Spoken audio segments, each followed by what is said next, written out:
Hello and welcome to Climbing Daily. We're always excited to feature world-class athletes, and today we've got an interview with brand new EpicTV athlete Matthew Phillips. We talk about his scariest moment in climbing, his biggest achievement and trail nicks. Check it out. Climbing has been the single most important factor in my development throughout my life. I've become stronger, I've had a drive, I've had a reason. I'm just really grateful that I've had that chance. I mean, sometimes I try problems and I can't do like single moves thing, I feel like my first sort of thing is to jump to the fact that that's due to my disability, when it might not be, to get past the disability rather than just blaming it on the disability and walking away. My name is Matthew Phillips, I'm 19 years old and I'm a member of the GB Power Climbing team. My favourite climbing style I'd probably say is quite old school, sort of overhanged, pulling on quite nasty holds, which is rather ironic considering the fact I'm quite bad at crimping on the right side. But I do like new style blocks as well, but I like quite old school stuff really. So being in the GB Power Climbing team is a great honour really, you know, it's sort of the top echelons of power climbing in this country at the moment. I'm really proud that I can represent my country and at the moment at least win in international events. Please, everybody make some noise for Matthew! Matthew Phillips, 2 moves more, come on!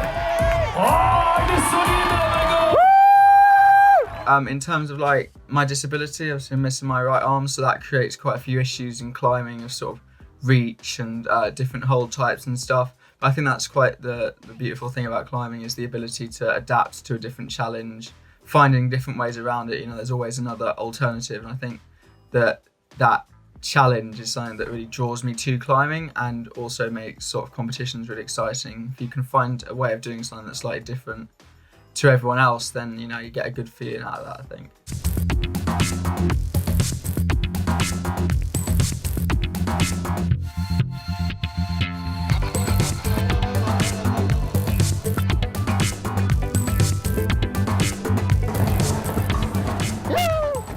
So my first memory of climbing was quite a long time ago. It was probably when I was about 10 maybe or something, and I went to an activities sort of day in this leisure centre that was near me that just opened up, but they had a climbing wall there, one I still work at today actually. I remember quite specifically that I did the sport and I really loved it, and I was doing like all the climbs, and at the end they got us to do this speed climb to get to the top of the boulder wall, and I kept on going and going and going again, and I told them I wasn't coming back the next day and that I needed to do it again, otherwise when we fed. But yeah, just like repeatedly going, and that's the first sort of climbing thing I remember, I think.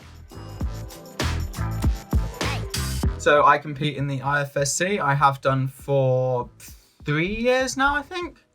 Yeah, obviously as a member of the GB Power Climbing team, I'm lucky enough to be able to go to all of the IFSC power climbing competitions that are out there, and I've been lucky enough as well to, I've used my climbing skills to win quite a few now. I think I've won about 4 World Cups, and obviously I've won 2 World Championships as well, which is, you know, really amazing, the fact that I can go onto the top stage in the world and win twice and have a perfect comp as well. I topped every route at both of those World Championships. Is, you know, something I'm pretty proud of just in general. It's a really great feeling to be, you know, #1 in the world in my category. So my training for the competitions and also for outdoor rock climbing is very sort of varied depending on which cycle we're in. So we break our training down into cycles depending on what sort of stage we are at, so how close we are to comps or a big outdoor trip basically. And that my coach Robin O'Leary is responsible for that, and he does a really great job in my opinion anyway. But we do sort of strength power phases where we're doing a lot of campusing, a lot of max moves, so hard problems on the boulders, sort of projecting stuff. And then we might move on to endurance training once we get a little bit closer to comps. So sort of 10 minutes on the wall or like 4x4s, sort of lapping things. So really it sort of depends on what stage we're at, but we always pretty much start the session with a bit of projecting. So I think that it's very important to do as much sort of hard climbing as you can at any point in your training stage really, because you know, you want to keep that strength and sort of that thinking going as well, you know, the problem solving on rocks. So yeah, that's a lot of that, and I mean, I train 4 times a week for about 2.5 hours each time. But I mean, I'm down the climbing wall most days, sort of doing maybe a little something.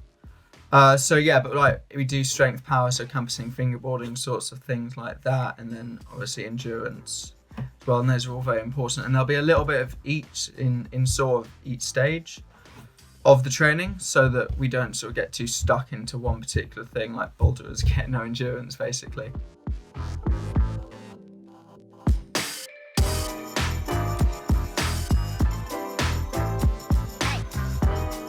What do I eat at the Crag? Or I'm a trail mix guy really. I think when I was in America, Whole Foods, for example, they have a lot of trail mix sort of there, and we got a bag of that before most of our days out. And I think I really like that sort of a mix of what was in it. It's like a lot of nuts, a bit of fruit, some chocolate as well. And I thought that was really nice, and so I try and like make a little one of them every time I go out as well. But I mean, chocolate is never a bad choice for after the send, so I guess it's a little bit of a mix, but anything with chocolate in it, basically. A little bit of chocolate here and there is essential, I think.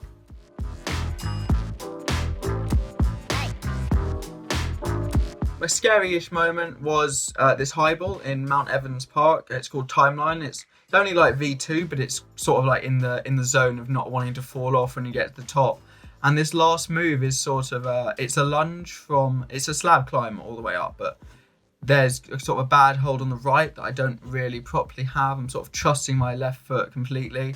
And then it's sort of a lunge, but not for the lip, just over the lip is sort of a nicer hold. So you go for that and like you sort of hit the lip and like just keep going, hoping that you can get to the last bit, grab it and then pull over the top. So I guess that was a pretty sort of scary-ish moment. You know, it's pretty sketchy. I mean, I had to do it like 5 times for the film as well, so I got quite good at the move, but the first time was quite nerve-wracking.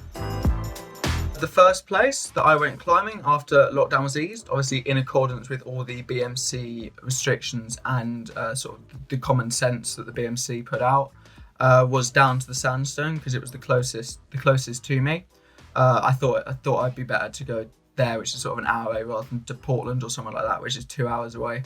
But I went down there and I just went with my brother, who's in my household, obviously, and we just did a bit of climb, basically just getting back into it. Really, we didn't do too much sort of hard stuff. I did a 6C top rope on Sandstone, which was really fun. It's a great route, but yeah, that was the first place I went out, and I've been back there a few times now since then, just sort of getting moving, basically, you know, as it goes. I think it was a good first day out, first day back. So someone who inspires me in my life is Robin O'Leary, my coach. I mean, he's been with me since the beginning of this journey over 5 years ago now. He was the first climbing coach I ever had, and we've worked together throughout all of this, and he's an amazing guy. I mean, anyone who's ever met Robin knows he's a really funny, humorous, easygoing guy.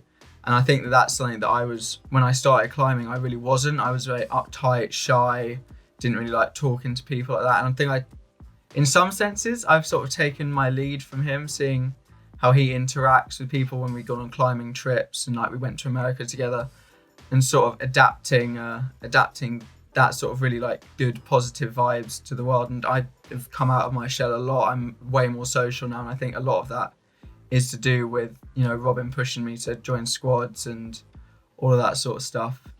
Yeah, he's someone I really do look up to in my life. I guess together we created his unique style, and now he's very much confident about how he can achieve specific moves. I definitely can't climb as hard as him with one arm.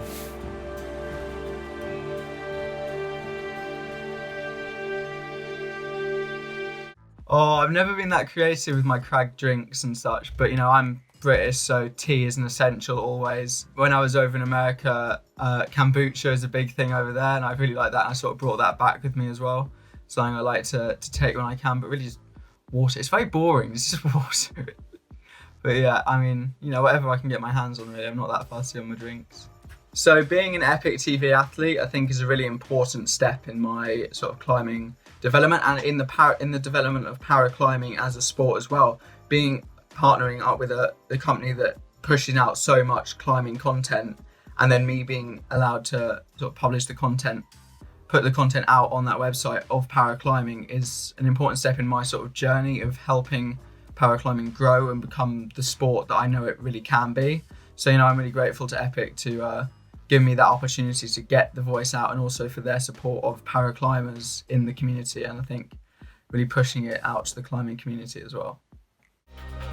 I definitely see a much brighter future from Matt. He is one of the kind of key figures pushing paraclimbing as a sport, and I'm going to be kind of behind him, constantly pushing him to take the sport where it needs to be. And it shouldn't be where it has been in the past, which is in the shadows. It should be in the limelight. We can't wait to work with Matt more closely in the future and hopefully produce more movies with him. There's a link down below to his feature film called One of a Kind and to his Instagram account, so make sure you follow him. Thanks for watching, and I'll see you soon.